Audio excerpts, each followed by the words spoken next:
con poder construir espacios donde las personas puedan ser ellas mismas en un montón de dimensiones. Tiene relación con esto que charlábamos hace un rato de no callarme ni por miedo, ni por culpa, ni por vergüenza, tener las herramientas para alzar la voz y poder decir lo que me pasa y no solo estar habilitada a decirlo, sino que además eso sea tenido en cuenta, eso sea un valor para las personas que estamos colaborando y que estamos participando, que haya un interés genuino por lo que nos pasa a las personas. Que empiece la revolución ágil. Revolución ágil. Revolución ágil. Bueno, bienvenidos a un nuevo episodio de la Revolución Ágil. Hoy vamos a hablar de un tema que para la agilidad es central, tanto así que es un punto neural en el corazón de la agilidad planteado por Alistair Cockburn. Estoy hablando, por supuesto, de la colaboración. Pero, ¿cómo vivimos la colaboración? ¿No? ¿Cómo la transitamos en el día a día en los equipos? ¿Cómo colaboramos? Si bien frameworks como Scrum nos ayudan generando un diseño que habilita la colaboración, sentando a personas juntas, promoviendo espacios como la review, la retro, la daily, al momento de aprender algunas técnicas o algunas formas de colaborar se queda corta. Por ejemplo, Scrum no nos dice cómo dar feedback entre colegas, no nos dice cómo generar acuerdos de manera más efectiva, y no nos dice cómo abordar necesariamente conflictos. Es por eso que hoy me siento muy feliz porque tenemos una invitada muy especial que es mi amiga Nati Davidovich, quien es abanderada de la comunicación colaborativa dentro de Clear. Así que si sientes que a pesar de usar algún framework como Scrum, Kanban, etcétera, tus reuniones no llegan o tienen discusiones que no llegan a nada, o que te cuesta dar feedback o abordar conflictos parece difícil, ponte cómodo y cómoda porque está a punto de comenzar la revolución ágil junto a Nati Davidovich. Bienvenida, Nati. Hola, muy buenas. Gracias. ¿Cómo estás, Cami? Muy bien, Nati. Gracias por preguntar. Nati, querida, antes de arrancar a hablar sobre comunicación y comunicación colaborativa, cuéntanos un poquito de ti. ¿Quién eres? ¿A qué te dedicas? Bueno, ¿quién es Nati Davidovich? Bueno, muy bien. ¿Qué les puedo contar? En este momento soy facilitadora y Agile Coach del equipo de Clear. Tengo el honorazo de formar parte del equipo junto con Cami, así que eso está buenísimo. Y bueno, arranqué mi carrera profesional medio dispersa, sin saber muy bien hacia dónde ir. Estudié distintas carreras. Después me terminé formando en sistemas, donde aprendí un montón sobre metodologías, mejora de procesos. Ese mundo de los procesos me gustó mucho. Y buceando ahí en las metodologías, me encontré un día con las metodologías ágiles y me fascinó, me deslumbrado la mirada de las metodologías ágiles y ahí me quedé enamorada de las Muy bien. metodologías ágiles. Maravilloso, Nati. Bueno, el que quiera por ahí conocer un poquito más sobre la historia de Nati como Agile Coach y la agilidad, además los invito a escuchar nuestro otro podcast, Descubriendo Clear. Pues ya está, hace ratito, cuando salga este episodio ya va a llevar un buen tiempo publicado el episodio de Maro y Nati hablando un poco sobre Maro, descubriendo a Clear y charlando con Nati, ¿no? Entonces ahí pueden escuchar un poquito más sobre ese recorrido. Nati, querida, en la Revolución Ágil siempre abrimos con la misma pregunta, que es, ¿qué es la agilidad para ti? Y esto sin buscar que sea la respuesta del libro, sino qué representa para Nati la agilidad. Cuéntanos. Me parece una pregunta súper interesante. Creo que para mí lo más esencial de la agilidad tiene que ver con abordar la complejidad. ¿Cómo hacemos en un mundo donde la gran mayoría son sistemas complejos? Aprendemos a abordarlos. Entonces la agilidad nos da un montón de herramientas y propone estrategias para ver cómo encarar esas dificultades, que muchas veces desde otros modelos es muy difícil, ¿no? Y fallamos y nos frustramos porque creemos que tenemos que conocer las respuestas antes de arrancar a resolver. Entonces la agilidad viene con esta mirada diferente que a mí me parece increíble. Genial. Me encanta porque siempre escuchamos respuestas, si bien con un feeling parecido, cada persona tiene una visión muy interesante de la agilidad. Mm. Bueno, A ti entrando un poquito en materia, em, yo te hice una presentación en la que hablaba de la colaboración y de la comunicación en general. Y es que muchas veces hablamos de colaborar dentro de las organizaciones y los equipos ágiles. Y una de nuestras razones, digamos, de acompañar equipos es ayudarlos a ser más colaborativos, a comunicarse mejor, pero muchas veces nos quedamos cortitos de herramientas, ¿no? Es como el típico equipo en la retro. ¿Qué problema tenemos? No, es que no nos estamos comunicando bien y por eso estamos teniendo estos problemas. ¿Qué vamos a hacer el próximo sprint? No, pues vamos a comunicarnos mejor, ¿no? Es como sin accionables claros. Hoy creo que vamos a intentar descubrir algunas formas para ver qué podemos hacer, pero yendo a lo básico, es cuéntanos un poquito si podemos desagregar ambas cosas, colaboración y comunicación colaborativa, ¿qué es? ¿De dónde viene este concepto? Si nos puedes contar un poquito. Está buenísima tu introducción porque me resuena mucho a mi propia búsqueda, que tiene que ver con eso, ¿no? Bueno, cuando una persona recibe un feedback de que necesita comunicarse mejor o cuando un equipo autopercibe que se tiene que comunicar mejor y no sabe cómo hacerlo. Las respuestas que yo tenía hace unos años cuando arranqué con esta búsqueda eran, bueno, le ponemos más onda, tratamos de ponerle más simpatía, somos más flexibles, hacemos más chistes. Si hay amistad, entonces es más fácil colaborar. Hay como un montón ahí de cosas que yo creía porque no sabía de dónde abordarla.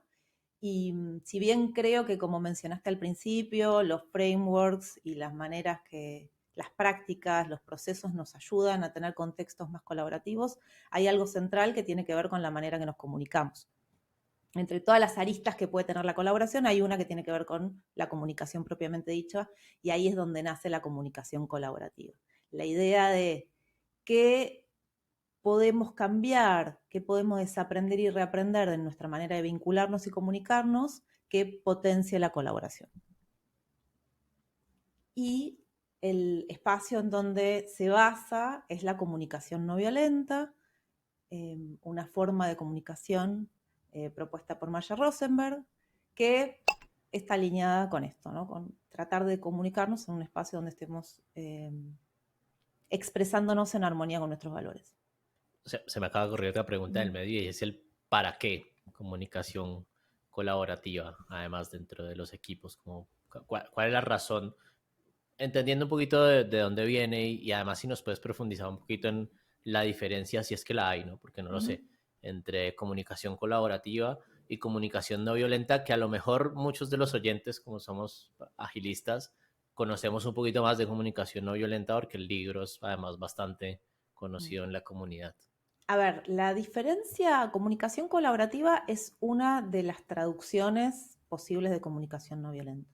De Non-Violent Communication es una de las posibles traducciones que a mí me gustó tomar, que elegí tomar para diferenciarlo de lo que en la comunidad se conoce como comunicación no violenta, porque tiene fundamentos fuertes en la comunicación no violenta, pero tiene una impronta propia respecto a la manera que se presenta, tiene algunos condimentos del coaching ontológico, algunos condimentos de la indagación apreciativa, algunas cuestiones que tienen que ver con mi propia experiencia dentro de la comunidad ágil y acompañando equipos ágiles. Buenísimo. Bueno, gracias por contarnos un poquito esa diferencia. Está buena pregunta.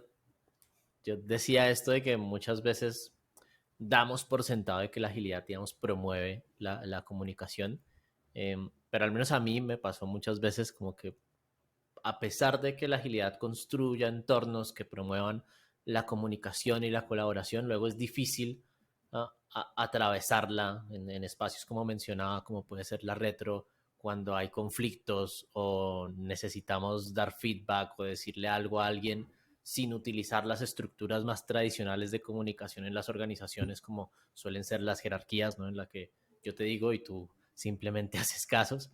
Y yo creo que hay como un montón de desafíos en la comunicación colaborativa. Y lo que quiero preguntarte aquí es como cuáles son esos desafíos que tenemos. No sé si la pregunta es en los equipos ágiles o en general como personas, pero si nos cuentas un poquito tu opinión, creo que por ahí lo entendemos mejor también. Me encanta esa distinción porque sí, creo que la comunicación colaborativa aplica a nuestra manera de vincularnos en general y en particular a los equipos ágiles, ¿no? Yo creo que las dificultades en general o la dificultad esencial es las conversaciones que no sabemos tener.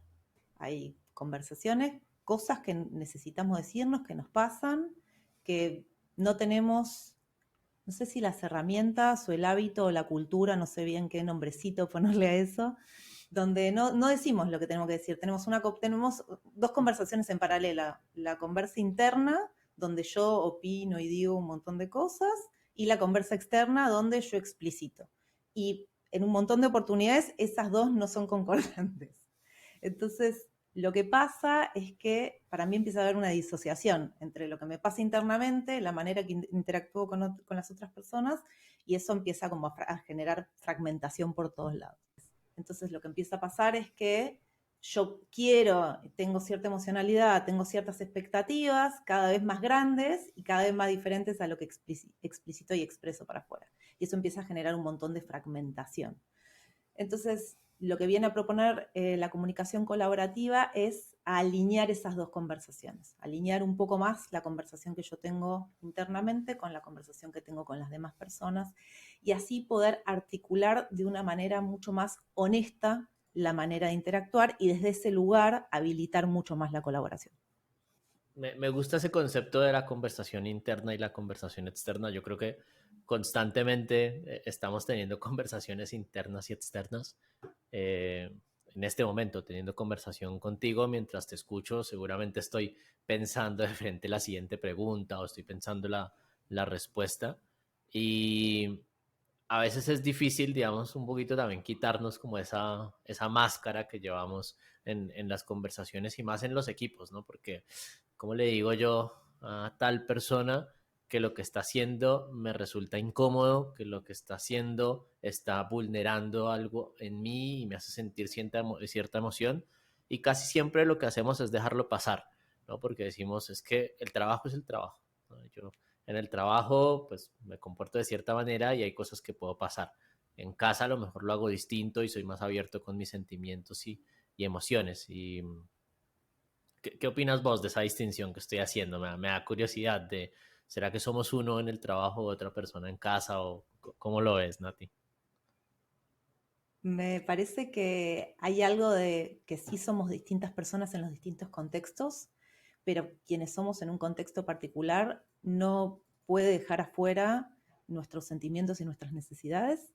La comunicación no violenta dice que son nuestra energía de vida, ¿no? Que nos movemos en ese contexto, nos movemos en el mundo para atender necesidades y que vamos con un grado de alienación por la vida, que estamos en desconexión total de eso que nos pasa, entonces vamos juzgando y opinando sobre el afuera porque no tenemos una conexión con nuestra propia experiencia interna. Y a mí eso me parece como súper, súper poderoso. Empezar a pensarnos como personas que necesitan estar primero en conexión interna con nuestra propia experiencia para después abordar los vínculos con las demás personas. Por ahí mencionabas que la comunicación colaborativa tenía una relación no solo con la comunicación no violenta, sino con el coaching ontológico. Uh-huh. Me imagino que viene por lo que nos estás contando o dónde está la relación. La relación está en que para mí tienen muchas cosas en común. Por ejemplo, la comunicación no violenta habla del observar sin evaluar y el coaching ontológico habla de las opiniones y las observaciones.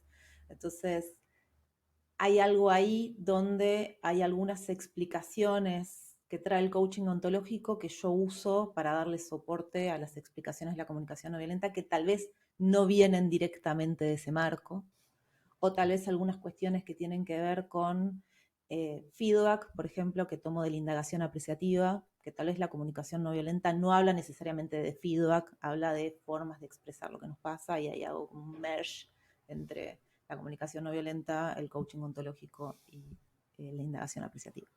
Muy bien, me encanta lo que mencionas. Intento volver a la pregunta que te estaba haciendo hace ratito, porque no sé si la audiencia lo note en post edición, pero se nos fue la conexión, tuvimos ahí un issue técnico. y se nos cortó un poquito el flow de lo que estaba preguntando la Nati. Y le estaba preguntando un poco sobre desafíos, ¿no? Y sobre como un poco retos, como qué retos y desafíos se enfrentan los equipos ágiles en torno a la comunicación y cómo se pueden superar. Y ahí traigo la pregunta de nuevo porque creo que nos fuimos un poquito hacia otro lado, lo cual también está bien, pero aprovecho y te pregunto, ¿qué desafíos hay para los equipos ágiles en comunicación, Nati?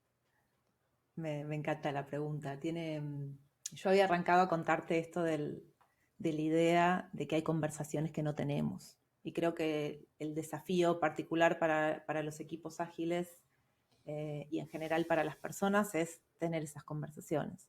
Entonces, lo que nos pasa es que vamos a una retrospectiva y o nadie dice nada o hay una queja sobre el afuera, porque no podemos hablar de lo que nos pasa con nuestro equipo, entonces nos quejamos para afuera todo el tiempo, o se generan conflictos que no se pueden resolver, entonces se va cada cual enojado y enojada a su escritorio de vuelta porque no resolvimos lo que pasaba. Entonces, creo que en las retrospectivas se ve un poco más, por ejemplo, es el típico espacio donde tenemos foco en conversar, entonces creo que ahí queda en evidencia cuántas oportunidades de mejora tenemos al momento de conversar, eh, pero conversamos en todos los espacios, ¿no? Hacemos una planning y tenemos que conversar sobre cómo vamos a priorizar, por qué, cómo vamos a resolver los ítems del backlog que vamos a tomar o no. Tenemos cualquier espacio, la review, conversamos sobre cómo son los resultados. Entonces hay algo ahí que creo que queda súper en evidencia en las retrospectivas, queda un poco en evidencia también en los espacios de feedback, donde también es un contexto donde la conversación está priorizada, o al menos tenemos más foco en eso. Y algo que escucho muy seguido es, le di feedback a esta persona y no sirvió para nada, ¿no? No hizo lo que yo quería. No hizo lo que yo quería, ¿no? Tal cual, no sirvió el feedback. Entonces hay algo ahí de la mirada para mí que tenemos sobre, o que tienen muchas veces los equipos sobre qué es el feedback y para qué es, que tiene que ver con, bueno, ¿queremos priorizar la colaboración o queremos priorizar el comando y control de te digo lo que tenés que hacer y lo haces? Entonces ahí el feedback funcionó. Y si no haces lo que te dije, entonces el feedback no funcionó. Y creo que los equipos en general viven esta ambigüedad de la colaboración y el comando y control todo el tiempo. Y en esa ambigüedad se genera medio una esquizofrenia, ¿no? Porque se dice que se quiere colaborar, pero después se usan prácticas que tienen mucho que ver con limitar la conexión y la colaboración, entonces ahí se da como una contradicción que para mí es enorme.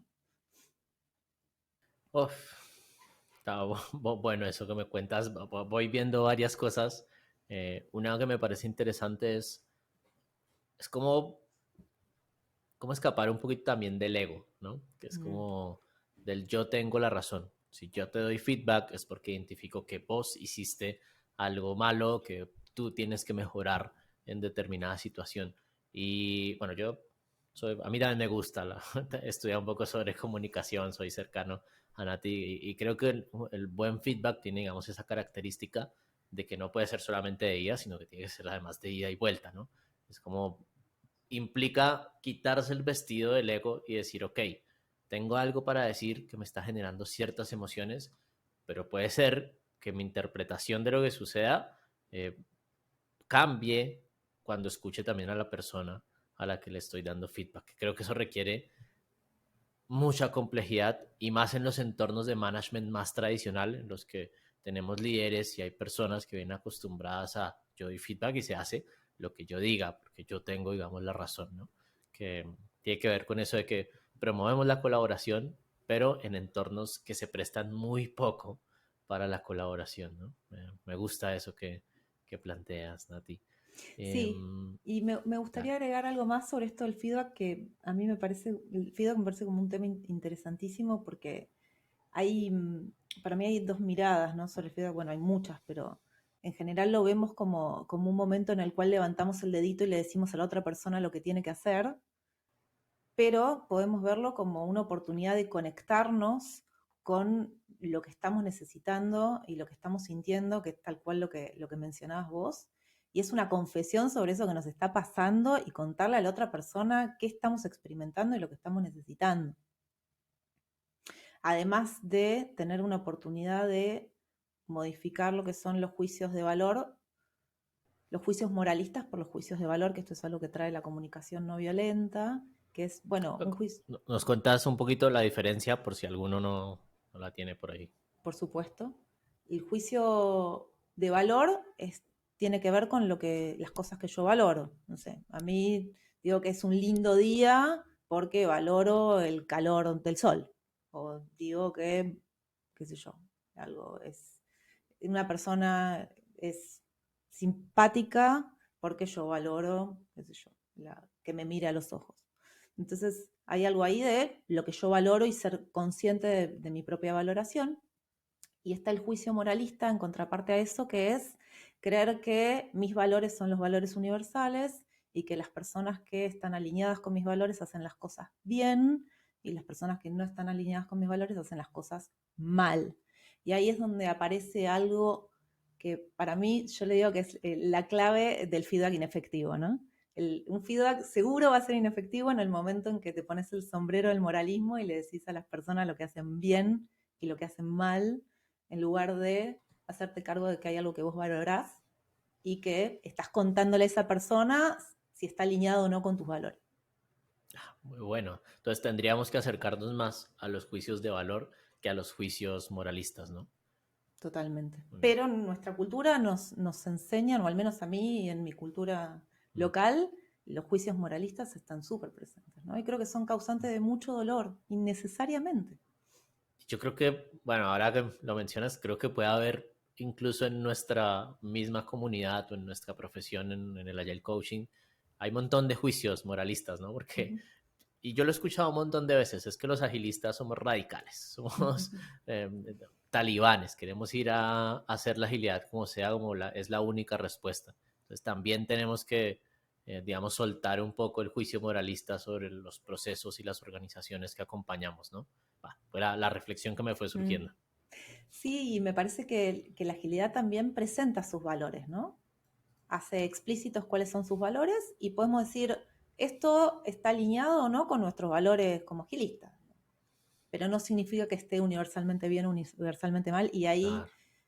es donde está, creo, como la clave volviendo a lo que vos mencionabas del ego, ¿no? El ego nos hace creer que tenemos la verdad absoluta y no que simplemente son un conjunto de valores que elegimos y que además varían. Claro, sí, la agilidad no es una bala de plata, no es la única respuesta. De hecho, hay un montón de movimientos con los que a lo mejor resuena la agilidad, pero no necesariamente es el único y el mejor camino. Es real. Bueno, Nati, quiero ir a una pregunta y es sobre Scrum Masters, Agile Coaches, facilitadores, agentes de cambio, bueno, como sea que se llamen en los distintos roles que muchas veces ocupamos como transformadores de la cultura en las organizaciones. ¿Por qué es importante la comunicación colaborativa en nosotros, en los agilistas? Porque es importante no solo saber que existe, sino saber cómo promover comunicación colaborativa. Creo que ya dimos algunas pistas en los dolores o en los desafíos, pero quiero escuchar un poco tu opinión. Y más importante que eso aún, me gustaría que nos cuentes un poquito sobre riesgos, incluso si tienes algún ejemplo, o si ya, porque seguro que los has vivido. ¿Qué pasa cuando un agilista, digamos, no conoce más sobre comunicación colaborativa, como el típico experto en herramientas y frameworks? Está bueno. Eh, a ver, yo creo que la comunicación colaborativa es importante transitarla primero internamente, ¿no? Hay algo de mi propia experiencia que no puedo llevar a otras personas hasta que yo no lo transité. Esto pasa con un montón de disciplinas cercanas a la agilidad, o con la mayoría, por no decir todas. Entonces hay algo que está bueno si lo que queremos es, por ejemplo, ayudar a destrabar conversaciones, que es lo que está faltando o están faltando conversaciones para poder ayudar a destrabarlas, poder mediar en un conflicto. Necesitamos primero creo que nadie puede mediar en un conflicto externo hasta que no transitó la experiencia y desarrolló sus propias herramientas para mediar un conflicto propio, ¿no? Si bien, por supuesto, tenemos nuestros sesgos que a veces en lo propio se nos hace un poco más difícil, hay algo de desarrollar esas herramientas para la propia vida y después poder llevarlas a otros lugares. Entonces, la comunicación colaborativa trae un montón de herramientas que ayudan a mediar conflictos, pero necesito primero transitarlas yo, hacerlas pasar por el filtro de mi propia experiencia para después poder ayudar en una retrospectiva a lidiar con un conflicto de dos personas que no se ponen de acuerdo porque están manifestando cosas distintas, por ejemplo. También está bueno tener conciencia de, como personas que facilitamos espacios y que invitamos a conversar, esta necesidad de estar en contacto con nuestra experiencia interna. Que de vuelta, no podemos invitar a otras personas a estar en contacto con eso si no estoy en contacto yo misma. Y también algo que nos ayuda a desarticular el ego un poco al momento de intervenir, que es la diferencia entre intervenir entre lo que está bien y lo que está mal, o intervenir desde lo que a mí me pasa, que era un poco lo que vos traías un par de preguntas atrás, ¿no? Como, bueno, yo intervengo porque a mí me está pasando esto como Agile Coach, no es que intervengo porque lo que está bien es hacer esto o está bien, está mal. Entonces, como que es una gran herramienta para mí en muchas dimensiones. Bien. Y sobre riesgos que te hayas encontrado, materializado, ¿viste algún Agile Coach que no fuera? Lo que primero se me da a la mente es como congruencia, ¿no? Entre el ser y el hacer también. Creo que lo vimos en muchos ámbitos y me suena que aquí también en la comunicación colaborativa. Yo creo que para mí hay algunos como puntos neurálgicos de la comunicación colaborativa centrales que además están súper presentes en nuestra cultura, y uno de ellos son las exigencias, ¿no? La comunicación no violenta plantea la diferencia entre el pedido y la exigencia, donde la exigencia tiene como característica que las personas reaccionan a ese pedido diciendo que sí por miedo, culpa o vergüenza. Es como una temática que me parece como zarpadamente... Yo cuando tuve acceso a esa información dije, wow. ¿Cómo? No las enumeras de nuevo. Culpa, ¿cuál otra? Miedo, culpa y vergüenza. Muy bien. Yo el miedo lo asocio al castigo que puedo tener en una organización. La culpa la asocio con el impacto negativo de mis acciones y mis equivocaciones. Si me equivoco, entonces tengo la culpa de que algo malo pase, de los resultados negativos que tendrá el equipo. Y la vergüenza de quedar en exposición con mis compañeras, mis compañeros, la gente en el alrededor.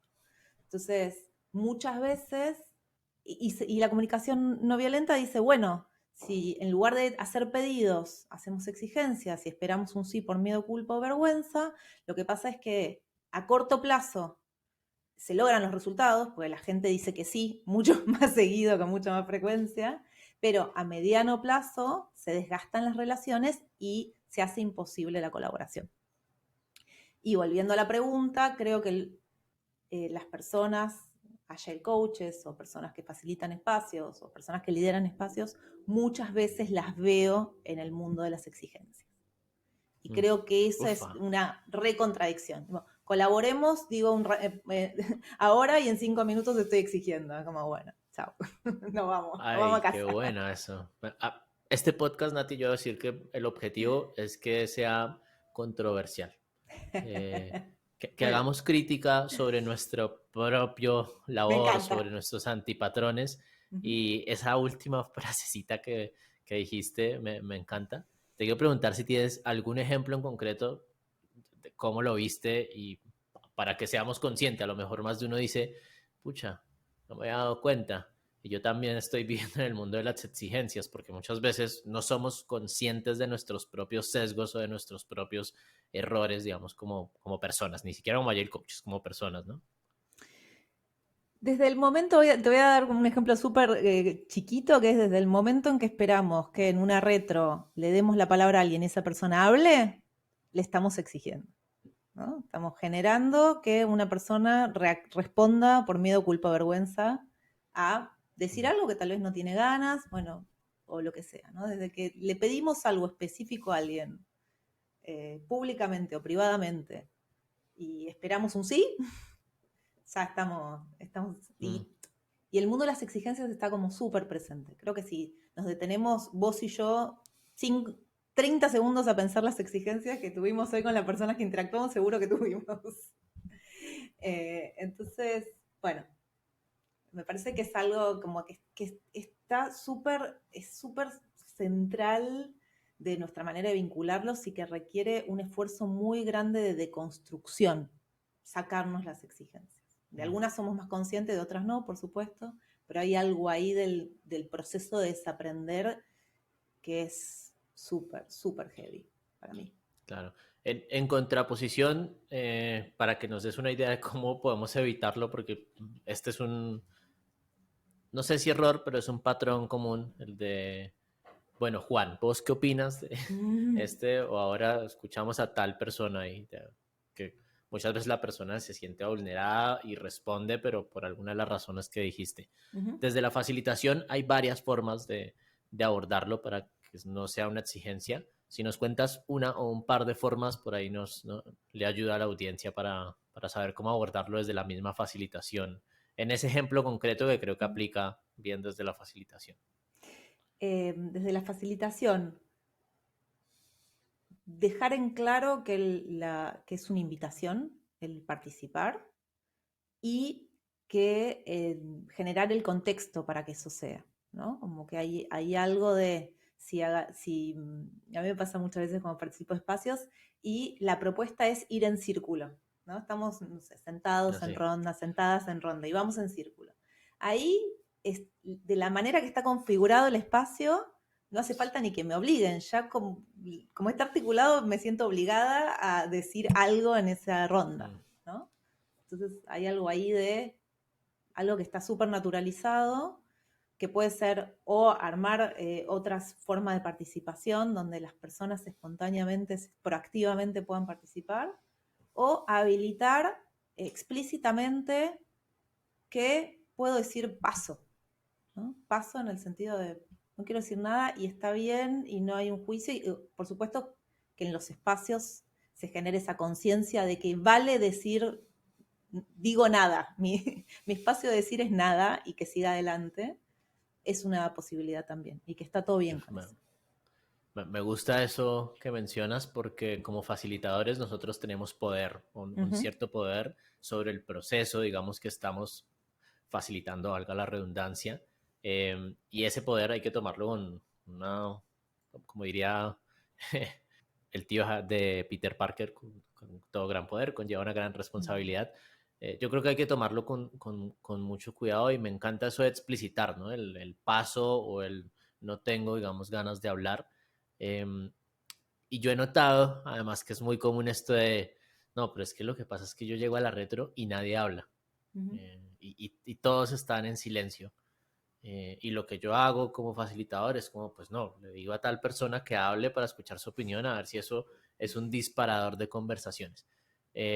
Y por ahí eso tiene otras cosas por detrás, ¿no? Que es como un equipo que no habla en una retrospectiva de frente, puede tener otras cosas de las que ya mencionaste, además digamos, en los desafíos de la comunicación, eh, que tiene miedo a hablar porque a lo mejor hay un jefe presente, que no tiene confianza entre ellos, bueno, etcétera, ¿no?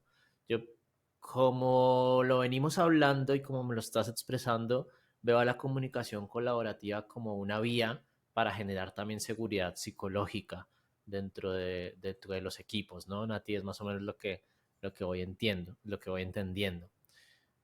Sí, absolutamente. Pero quisiera preguntarte un poco para Mm. que, por ahí si hay alguien que no tiene mucho conocimiento, si nos cuentas qué es la seguridad psicológica y qué relación tiene, digamos, con la comunicación colaborativa. Creo que hay de una pista, pero me gustaría Ujú. escucharlo luego, es que tienes una visión muy interesante.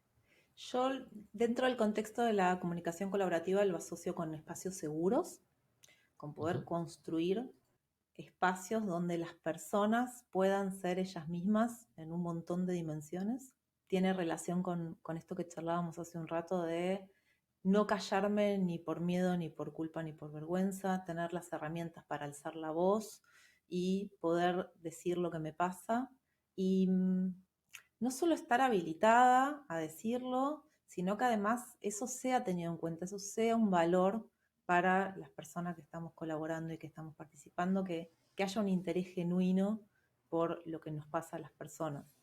No tener miedo de las consecuencias que puede tener eso que voy a decir, no tener culpa de la equivocación que puedo cometer o pude haber cometido, no tener vergüenza de exponerme. Hay algo, para mí, el callar tiene mucho que ver con la exposición también. Entonces, ¿qué hace el propio equipo con ese momento de exposición y de vulnerabilidad en el que nos ponemos cuando decimos lo que nos pasa? Entonces, cuando yo me saque mi máscara, mi coraza, y abra mi vulnerabilidad a mi equipo, ¿qué va a pasar? ¿Va a ser usado en el futuro en mi contra? ¿Va a tener un impacto negativo para mí? ¿O hay un equipo al otro lado que va a abrazar esa vulnerabilidad y le va a dar contención a esa vulnerabilidad? Y creo que ahí es en esencia la clave de poder generar espacios donde sentamos la seguridad, ¿no? De poder mostrarnos como quienes somos. Me encanta eso mencionas. Yo creo que en casi episodio por medio, por lo menos, hablo de la famosa ecuación de R igual a R, Uh-huh. eh, de la calidad de los resultados que puede obtener un equipo, una organización, está directamente relacionada a la calidad de los resultados, de las relaciones que hay dentro de ese equipo de organización. Y con la comunicación colaborativa, con el concepto de seguridad psicológica, es como, me parece que se reafirma todavía más, ¿no? Un equipo que puede sentirse vulnerable, una persona que puede y no tiene temor a expresarse, creo que va a poder comunicar más efectivamente el feedback, van a poder navegar los conflictos de manera más saludable, porque no es que no se trata de evitar el conflicto, ¿no? Es justamente navegar el conflicto. Todos los equipos, todas las personas tenemos conflictos, ¿no? Con mi pareja tenemos conflictos y no se trata de barrer debajo de la alfombra, sino de encontrar formas saludables también de ofrecer feedback, de escuchar al otro. Y bueno, creo que ahí es donde está la importancia que tiene para nosotros como Agile Coaches también conocer un poco de comunicación colaborativa. Lo que me llevan a ti un poquito a pensar que vos cuando arrancaba el podcast dijiste que vienes del mundo de la ingeniería, ¿no? Como de sistemas. Uh-huh. Yo también vengo del mundo de la ingeniería, yo soy ingeniero de sistemas y al menos a mí, en mi formación profesional, nunca, pero nunca hablamos de temas relacionados a habilidades blandas o aprender a comunicarnos, ¿no? Es como que además la visión que tienen personas fuera, este podcast también lo escuchan seguro algunas personas que no son del mundo de sistemas ni de la agilidad, la visión que tienen de nosotros, de los de sistemas o de las de sistemas, está relacionada a vernos como personas cuadriculadas que están pensando en la solución, en código, etcétera, ¿no? Me acuerdo de un capítulo en The Big Bang Theory en el que Sheldon le dicen a Sheldon y como probaste con decirle lo que sientes o algo así, y él, soy un físico, no soy un hippie, ¿no? Como nosotros no estamos acostumbrados muchas veces en este tipo de carreras a, a promover este tipo de habilidades. Por eso es que muchas veces hay muchos agilistas, esto es una hipótesis por supuesto, que abordan la agilidad, abordan el cambio de una manera muy analítica y muy cuadrada. Ok, yo voy a implementar este equipo Scrum y este equipo Scrum va a tener estos eventos y va a hacer esto. Y muchas veces dejamos un poquito de lado eh, esta parte es como cultivar en nosotros la comunicación colaborativa. ¿Qué consejo, dónde crees que pueda ir a buscar un poco esas personas que se sienten muy de, uff, venga, yo nunca aprendí nada de esto, ni me sé comunicar bien, pero estoy haciendo un rol de agente de cambio, cuidando equipos, dónde pueden ir a buscar un poquito, dónde pueden formarse, dónde pueden aprender? Me parece interesante esta pregunta que tiene que ver con cómo, cómo pongo sobre la mesa o pongo en agenda mis emociones y mis necesidades, ¿no? ¿Cómo hago para que estén ahí presentes? Sobre todo cuando estuvieron de costado, a mí me gusta mucho pensar en quienes somos hoy como una consecuencia de un montón de años que llevamos en el planeta. Y hay algo de lo que no estuvo presente hasta ahora, bueno, cómo lo incorporamos, cómo lo incluimos, sobre todo si nos criamos, nuestras máscaras tienen mucho que ver con las familias en las que nos criamos, entonces posiblemente hay algo ahí que nos es súper ajeno, y me parece lindo que aparezca o que emerja la iniciativa de reconectar con eso. Creo que hay algo de la autopercepción que es súper interesante. A mí lo que más me sirvió desde mi modelo, yo vengo de un modelo racional, como bien decías en la introducción a la pregunta. Sí, como spoiler, por ahí Nati era una fiel defensora del CMMI en principios de su carrera. Vayan al podcast con Maro para que lo escuchen. Mi fiel defensa, que era el CMMI, que además era parecido a la agilidad. Entonces, para mí era raro, porque por un lado percibía las emociones, pero no sabía ni cómo nombrarlas, ni cómo explicitarlas, ni cómo nada, ¿no? Y la comunicación no violenta tiene herramientas súper concretas para ayudarnos con eso, que son las que proponen como listas de sentimientos y listas de necesidades. Yo tengo una acá pegada, que les puedo mostrar, porque las tengo ahí siempre muy a mano, que son unas listas donde aparecen palabritas de sentimientos y palabritas de necesidades, y lo que hacen es ayudarnos a conectar con nuestra experiencia interna mediante algo súper racional que son las palabras y los términos. Entonces, para mí ahí hay un puente, porque me acuerdo que muchos años antes de la comunicación no violenta era como, bueno, los sentimientos son sensaciones en el cuerpo y las podés percibir como colores, de texturas. Y para mi mente racional eso era como súper lejano a lo que yo estaba en condiciones de hacer.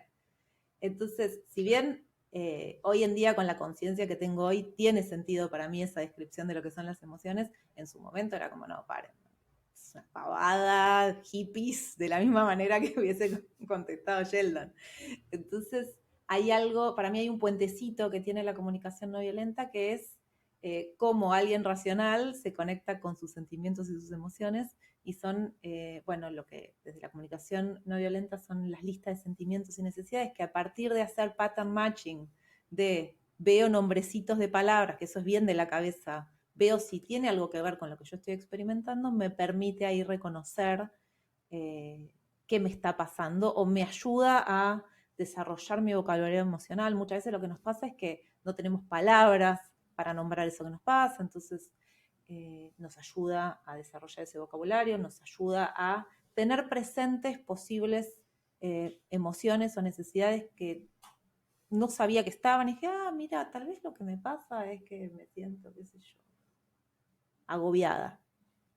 Mira, no me había dado cuenta, ¿no? Entonces, y desde la comunicación colaborativa tenemos herramientas como cartas que hacen la implementación de estas listas, que ayudan mucho a poner en el día a día, a llevar al día a día este reconocimiento, esta manera de autocensarnos, autopercibirnos.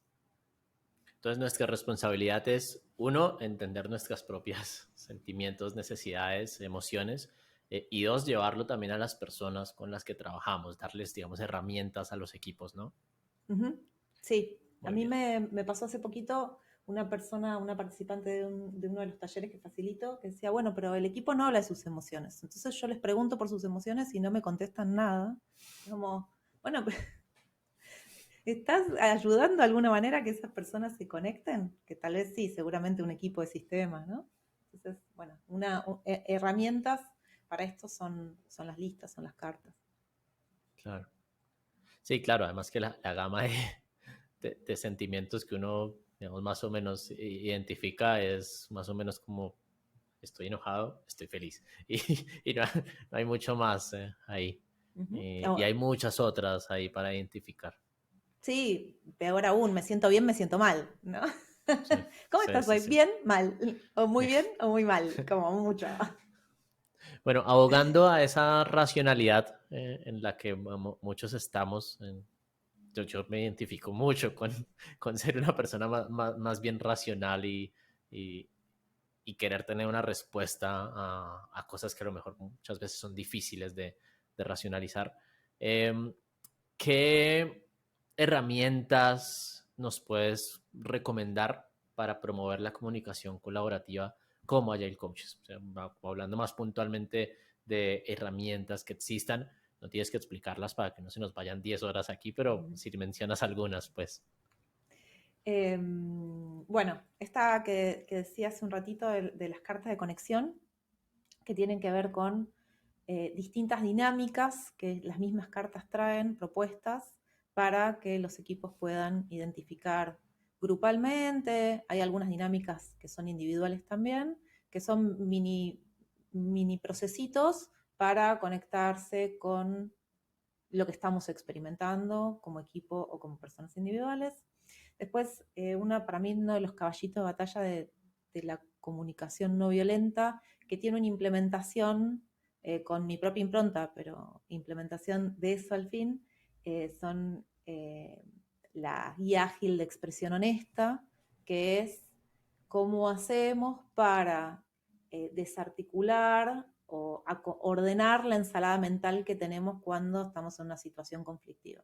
Muchas veces lo que nos pasa es que cuando tenemos un conflicto, tenemos como tantas cosas dentro de la cabeza, revueltas, ensalada, que cuando le quiero decir a la persona lo que me pasa es como que empiezo con un juicio, sigo con una exigencia, después un juicio moralista, nunca se entiende lo que quise decir.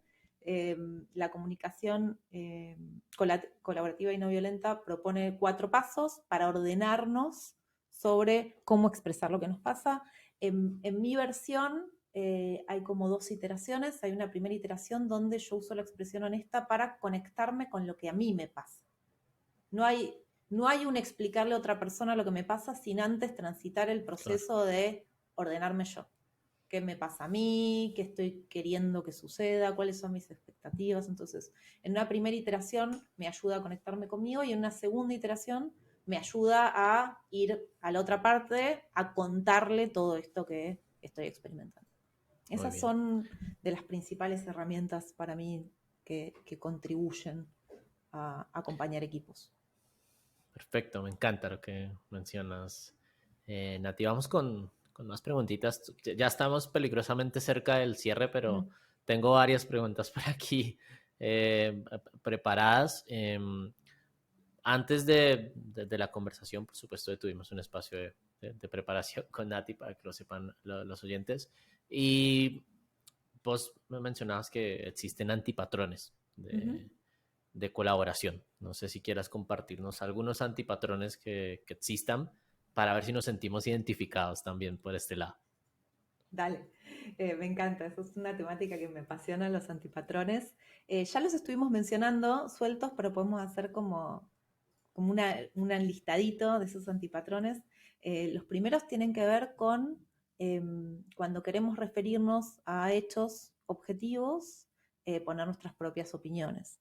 Y eso se ve bastante representado cuando generalizamos o cuando etiquetamos a otras personas, que en lugar de decir lo que pasó, decimos lo que la otra persona es, ¿no? En lugar de decir, mi vecina no me saludó, mi vecina pasea al lado suyo y no me saludó, digo, mi vecina es una antipática, ¿no? Entonces, hay algo ahí de poner en mi vecina quién es, en lugar de decir lo que pasó fue que yo pasé caminando a medio metro de ella, la miré, le hice un gesto y ella no hizo nada. Fin.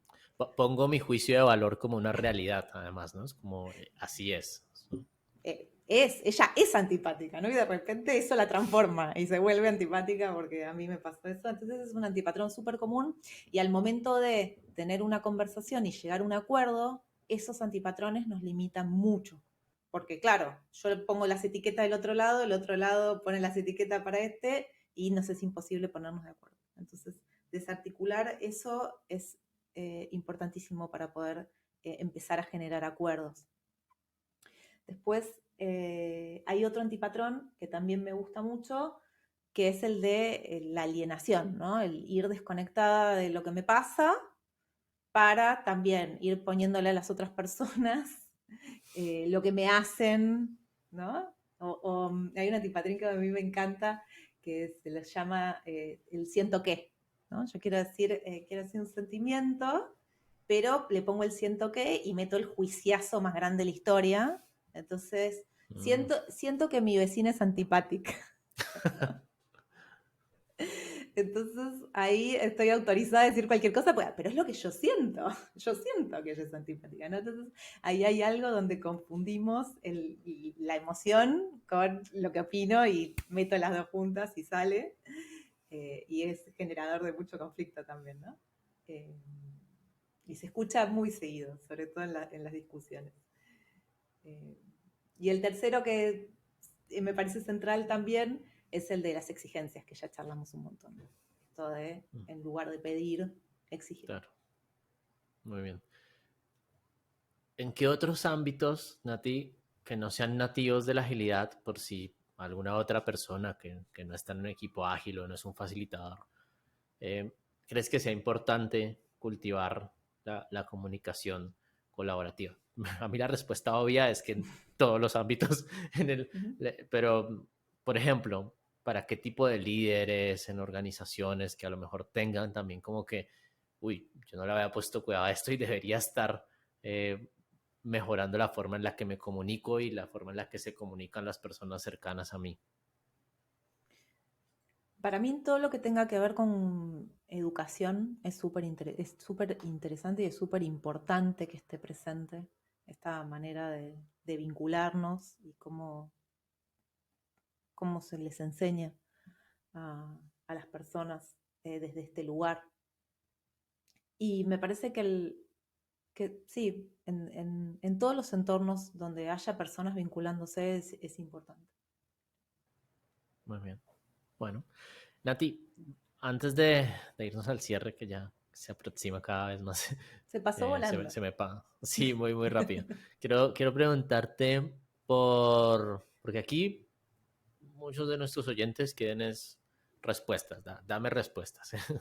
Y quiero preguntarte por ejemplos concretos de éxito o de fracaso, no lo sé, que hayas vivido vos como facilitadora o como coach de algún equipo o de equipos sobre la comunicación colaborativa en entornos ágiles. Como si nos puedes contar un par de ejemplos para que nos ayuden a hacer match, también creo que ayudaría. Bueno, está bueno. Ejemplo de, no sé si de éxito, pero al menos un caso donde las conversaciones empezaron a fluir más y se lograron más resultados. Era un caso de un equipo que me acuerdo que en la primera conversación de presentación dijeron, nos queremos mucho, pero nos matamos. Y ahí es donde a mí me resonó también que parece que colaborar tiene que ver con quererse, ¿no? Y es como, bueno, sí o no, digamos, porque este grupo de personas no entendían por qué si se querían no podían colaborar. Entonces, bueno, conversamos, tuvieron la invitación a hacer el taller de comunicación colaborativa porque yo juzgaba que necesitaban herramientas para poder iniciar un proceso de acompañamiento. Entonces, bueno, recibieron estas herramientas y muchas veces lo que pasa con las herramientas es que una vez que las tengo no sé bien cómo usarlas. Entonces, acompañé tanto individualmente como grupalmente a las personas a implementarlas. Implementarlas tenía que ver con cómo digo lo que no digo, ¿no? Estas personas, este equipo en particular tenía la característica de tener una lista de deudas pendientes, ¿no? Como lista de reclamos ahí guardada, ¿no? Entonces, El lo que pasa... elefante en la habitación que llaman, ¿no? Sí, y como una especie de listita de todo lo que yo había hecho y de deudas, ¿no? Yo hice todo esto por el equipo, entonces me deben. Entonces lo que pasaba es que, claro, no se sentían habilitadas y habilitados a decirlo en una retro, por ejemplo, pero después cuando conversaban sobre cualquier otra cosa, todo el tiempo aparecía la cuenta pendiente, la deuda pendiente. Entonces, lo que hicimos fue tener reuniones individuales, por un lado, para ayudar a las personas en particular a que puedan ordenar esto que les pasaba, cómo se sentían, qué hechos habían dado lugar a estos juicios, qué pasó, y después tener sesiones grupales donde pudieron conversar sobre esto, que les permitió destrabar sus pedidos, ¿no? Porque lo que les pasaba es que cada vez que se pedían cosas aparecía la lista de pendientes. Entonces, en este grupo en particular funcionó muy bien que pudiesen como acomodar, ordenar, decirse esto que estaba pendiente y explicarse, ¿no? Y darse cuenta que la otra parte también tenía una lista de temas pendientes, ¿no? De reclamos. Entonces, poder hacerlo explícito, porque muchas veces lo que pasa es que vemos nuestra propia lista y no nos enteramos de la lista de la otra parte, ¿no? Entonces, eso disminuye mucho la fricción, disminuye mucho la energía que nos lleva a poder ponernos de acuerdo y habilita el espacio para poder hablar de lo que tenemos que hablar, ¿no? Pero tenemos que antes resolver eso. Buenísimo, me encanta. Entonces, voy llegando yo a una conclusión, espero que alguno de los oyentes haya hecho un clic parecido, y es que no es suficiente saber frameworks y herramientas de agilidad para ser un buen agente de cambio, para ser un buen facilitador, para ser un buen agile coach, porque necesitamos ayudar a los equipos también a entender sus necesidades, a expresarse, a comunicarse mejor. Yo lo veo como algo que todo agilista debería estar fortaleciendo, es la comunicación colaborativa. Me encantó un poco lo que nos contaste. Y antes de irnos, ya casi la última pregunta, lo prometo, es si tienes algún consejo, recomendación que puedas darle a profesionales de la agilidad que deseen fortalecer su comunicación colaborativa en sus equipos. Como, ¿qué último consejo podrías darles? Ya diste un montón, pero no sé si hay uno más. Para mí, el consejo para Agile Coaches y para personas en general que quieran hacer su contribución en el mundo y ser agentes de cambio es escuchar. Hay algo de que no tenemos acceso a intervenir si no entendemos lo que pasa y la única manera que tenemos de entender lo que pasa es escuchar / mirar, escucha como una forma más general de decirlo, pero escuchar eso que está pasando. Apagar la conversa interna para poder escuchar y recibir lo que viene de afuera y desde ese lugar intervenir. Muy bien, me encanta. Escuchar más, hablar menos también, ¿no? Absolutamente. Muy bien. Bueno, amiga querida, estamos llegando al final de este episodio. Te agradezco mucho por todo lo que compartiste con nosotros el día de hoy. Y antes de irnos, cuéntanos, Nati, en dónde te encontramos o dónde encontramos más información sobre comunicación colaborativa. A mí en personal me pueden encontrar en LinkedIn, en mi cuenta, Natalia Davidovich. Y sobre comunicación colaborativa en general pueden encontrar en la página de Clear, en recursos y materiales, ahí hay un montón de recursos gratuitos. En el blog pueden leer unos cuantos posts sobre estas temáticas, donde amplío algunos temas en particular. Y eso, y en el podcast que mencionaste hace un ratito con Maro, Muy bien. sobre Conociendo Clear. Bueno, muy bien, muchas gracias, Nati. Espero que hayan disfrutado este episodio, yo lo disfruté mucho, esta horita que compartimos con Nati se me pasó volando, todavía hay muchas más conversaciones por tener. Si quieren seguir viendo este tipo de contenidos, por favor, suscríbanse o donde estén escuchando, puede ser Spotify o puede ser YouTube. Suscríbanse a las redes de Clear porque ahí vamos a estar interactuando, mostrando algunas cosas más sobre este podcast y otras sorpresas dentro de Clear. Muchas gracias por escucharnos y nos vemos en un siguiente episodio de La Revolución Ágil. Hasta luego. Chao, chao. Adiós.